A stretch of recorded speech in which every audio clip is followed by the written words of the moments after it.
بسم الله الرحمن الرحيم. اللهم صل وسلم وبارك على سيدنا وحبيبنا محمد وعلى آله وصحبه وسلم كثيرا إلى يوم الدين. مساء النور أعزائي التلاميذ متابعي الكرام في كل مكان. هذه الحصة خصصتها لدرس ترابيز كاركترستيك et construction. فلنبدأ على بركة الله. Alors premièrement, il y a trois types de trapèzes. On va les étudier tous. Ok, alors on va commencer par le trapèze quelconque. On va étudier ses caractéristiques.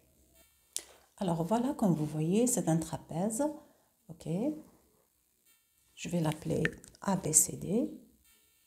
Alors un trapèze, il a deux côtés parallèles. Les deux côtés AB et DC, ils sont toujours parallèles, mais ils n'ont pas la même longueur. Alors je vais écrire la première caractéristique. Voilà, alors si vous remarquez que AB est plus petite que DC, alors la longueur des deux côtés est différente, ok, mais ils sont parallèles. Alors, le grand côté, ici c'est DC, il s'appelle la grande base et on la note grand B. Voilà, alors j'écris la caractéristique. Alors pour le signe grand B, on va le croiser dans les surfaces et puis pour le calcul des surfaces, le calcul des périmètres.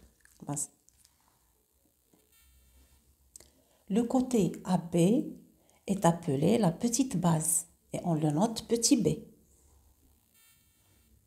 Ok, alors on passe maintenant au côté AD et BC. Alors on voit qu'ils ne sont pas parallèles. D'accord? Bien. Alors maintenant, si je trace une droite qui est perpendiculaire aux deux bases AB et DC, on utilise notre compas pour préciser la perpendicularité entre cette droite que je vais construire et les deux côtés ou bien les deux bases AB et DC. Voilà, j'ai tracé et puis je projette des deux côtés. Pardon, je projette. Voilà. Alors, la distance entre AD et DC, elle s'appelle la hauteur. J'efface les deux. Là, voilà, les deux bouts de la droite pour que je précise la distance qui est entre AB et DC. Alors, cette distance s'appelle une hauteur. Et comme j'ai dit, elle est perpendiculaire aux deux bases. Les deux bases, c'est AB et DC. Alors, j'écris la caractéristique. Alors, je répète toutes les caractéristiques. Un trapèze, il a deux côtés parallèles et qui n'ont pas la même longueur. Alors, le côté AB, il est plus petit que le côté DC. Ça se voit à l'œil nu. Puis, la grande base, elle s'appelle, ou bien le grand côté s'appelle la grande base. Elle est notée B, grand B. La petite base, ou bien le petit côté s'appelle la petite base. Elle est notée petit b. Les côtés AD et BC, ils ne sont pas parallèles. Et la distance entre AB et DC, elle s'appelle une hauteur et elle est perpendiculaire aux deux bases. Il y a aussi une autre caractéristique qui concerne les angles. Alors, si on prend l'angle A plus l'angle B plus D plus C est égal à 360 degrés. Alors, la somme des angles d'un trapèze quelconque est égale à 360 degrés.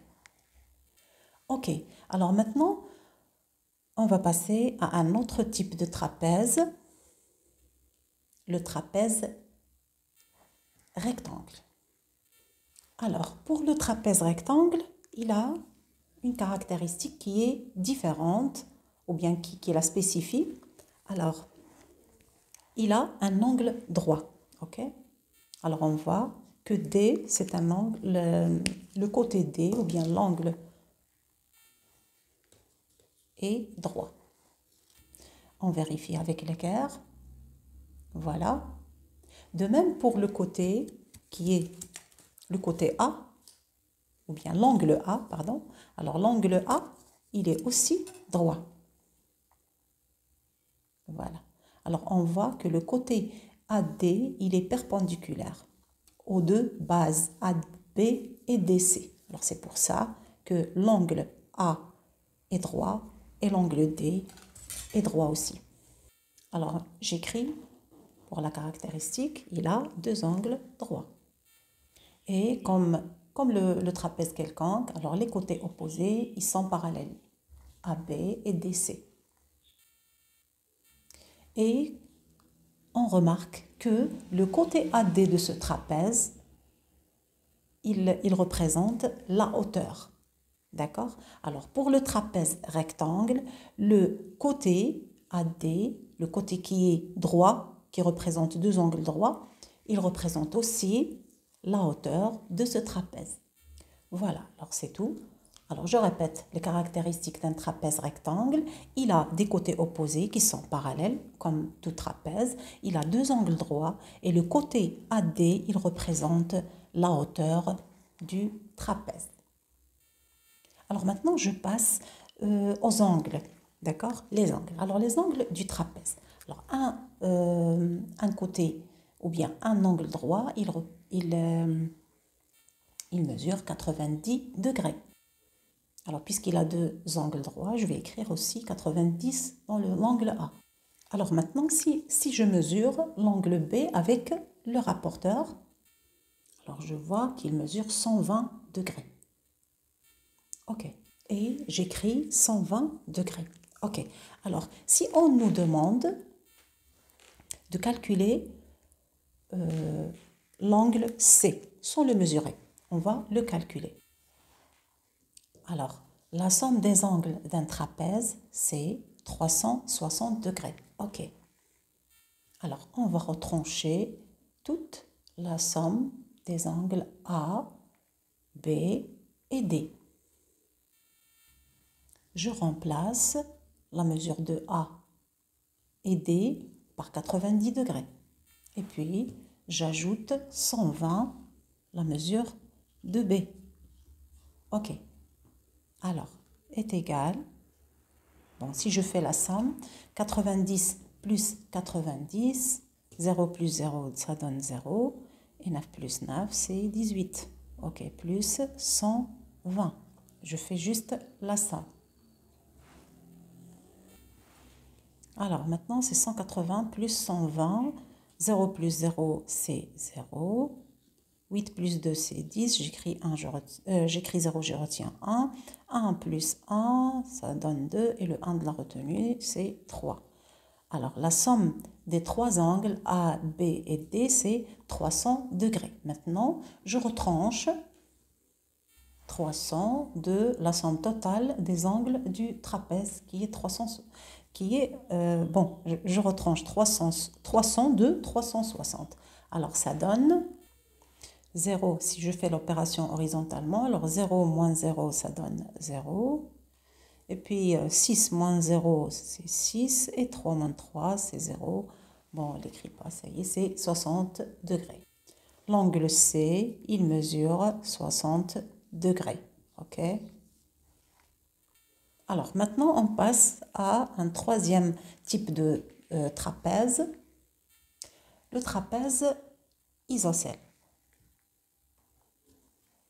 Alors, on va étudier ses caractéristiques. Bon, pour le schéma, je le fais à main levée. J'aurai, Inch'Allah, une occasion pour monter toute une vidéo pour les trois trapèzes et faire la construction de chaque type de trapèze. Bon, alors pour le triangle isocèle, pour le trapèze isocèle, c'est comme un triangle isocèle. Si vous vous rappelez de la leçon de triangle, un triangle, il est isocèle, il a deux côtés égaux. Alors, c'est la même chose pour le trapèze. Alors, pour le trapèze isocèle, il a deux côtés qui ont la même longueur et ce sont les côtés AD et BC. OK? Il a aussi une petite base et une grande base. Alors, je vais noter les caractéristiques. Alors, comme tout triangle, alors tous les types de triangles, ils ont deux côtés qui sont parallèles. Alors, c'est la petite base et la grande base, mais qui n'ont pas la même longueur. Ça se voit clairement à l'œil nu. Alors, AB, il est plus petit que DC. C'est pour ça qu'on appelle le petit côté, c'est la petite base, et le grand côté, la grande base. OK. Alors, comme j'ai dit, les deux côtés qui ne sont pas parallèles, ils sont égaux. Alors, c'est AD et BC dans ce cas-là. Alors, il a une autre caractéristique des angles, comme le triangle isocèle. Alors, pour le triangle isocèle, il a deux côtés égaux et il a deux angles égaux. Les angles qui sont l'angle, alors je veux dire les angles qui sont adjacents aux angles égaux. Ok, alors pour le trapèze, c'est la même chose. Alors, pour les angles D et C, ok, ils sont égaux, d'accord? Pour l'angle A et B, l'angle A, il est égal ou bien de la même mesure que l'angle B. Alors, on dit que les angles qui sont sur le même côté sont égaux. Alors, j'écris. Alors, je colorie les angles qui sont égaux pour que ça soit clair. Voilà. Alors, on passe à la hauteur du trapèze isocèle. Alors, la hauteur du trapèze, elle partage ou bien elle coupe le trapèze isocèle en deux parties qui sont égaux. Alors pour les côtés AB et les côtés DC, ils sont partagés sur deux, bien coupés sur deux. On va comprendre bien ça pendant la construction. Alors la hauteur, alors si on prend le côté A, si on prend par exemple, on appelle un point O ici, alors AO est égal à OB. Et aussi, si on prend par exemple le point I, c'est la hauteur, ou bien H, comme vous voulez. Alors si on prend DI est égal à IC. Pendant la construction, Inch'Allah, on va bien comprendre ça. Alors voilà. Alors si l'angle A, il mesure 120 degrés, alors B, il mesure aussi 120 degrés. Et si D mesure 60, alors automatiquement C est égal à 60. Mais maintenant, si on a les mesures des angles A et B et on nous demande les angles D et C. Alors, on sait que la somme des angles d'un trapèze est égale à 360 degrés. OK. A et B, on l'a déjà. On remplace par les mesures. Voilà. 120 plus 120, ça donne 240. 0 plus 0 est égal à 0. 2 plus 2 est égal à 4. Et 1 plus 1 est égal à 2. Alors, maintenant, qu'est-ce qu'on va faire? Alors, pour déplacer, pour calculer C et D, on va déplacer 240 de l'autre côté, mais on change de signe. Au lieu de plus, ça va devenir un moins. Alors, on va retrancher 240 de 360. 0 moins 0, ça donne 0. 6 moins 4 est égal à 2. 3 plus 2 est égal à 1. Voilà. Alors, la somme de C plus D est égale à 120 degrés. Et on sait très bien que les deux angles, ils sont égaux. D est égal à C. Alors, puisque on a D est égal à C, donc C est égal à 120 divisé par 2 est égal à 60. Et D aussi. Bon, voilà, on a D est égal à C, est égal à 120 divisé par 2 est égal à 60 degrés. Et voilà. Alors, et voilà, c'est fini pour cette séance. C'est fini pour cette séance. Je vous souhaite bon courage et bonne chance. À très bientôt.